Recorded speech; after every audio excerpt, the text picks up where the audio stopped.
Keparengan kula ngenalaken nami kula Muhammad Bagas Setiawan saking kelas 12 sekawan. Ing kesempatan menika kula badhe nyarengi cerkak kanthi irah-irah kanca sedasa golek demit. Mugi cerkak menika saged maringi paedah lan inspirasi dumateng panjenengan sedaya.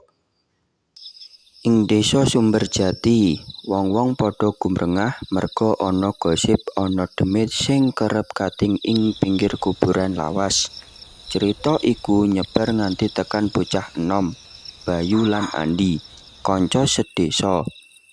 Banjur kepengin bukti dhewe, wengi Sabtu, Bayu nyedak omahe Andi karo nggawa senter. "Di, ayo budal saiki wae. Aku pengen ngerti bener ora ana demit," ujare Bayu. "Oh alah Bay, aku yo penasaran, nanging wong tua wis padha wanti-wanti," wangsule Andi. Tekan kuburan, suasanane peteng lan sepi, angin miyak godhong jati sing garing.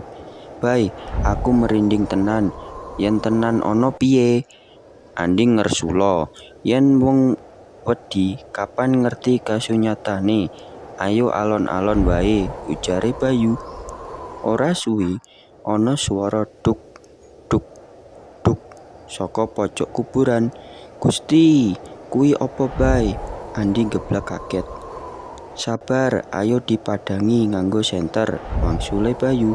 Nalika disorot, jebul katon wong enom nggletak karo botol miras ing tangane.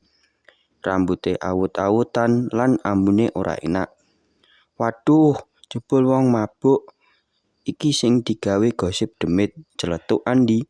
"Bener Di, sing medeni duduk gaib, nanging tumindake menungsa dhewe," ujare Bayu.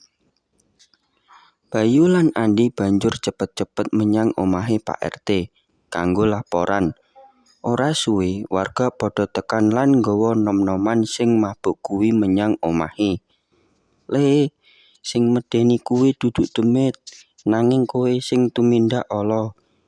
Miras mung ngrusak awak lan masa depanmu," pituture Pak RT.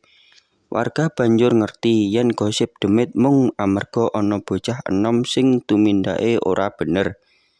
Sawise kedadian kuwi, warga desa padha sepakat ngadani kegiatan positif kanggo para pemuda, olahraga saben minggu, pengajian lan latihan karawitan. "Saiki aku ngerti Di, sing kudu ditumpas duduk demit, nanging masalah sosial ing desa," ujare Bayu. "Bener Bay, yen kanca sedesa padha rukun lan melu kegiatan apik, desa bakal luwih tentrem," wangsule Andi.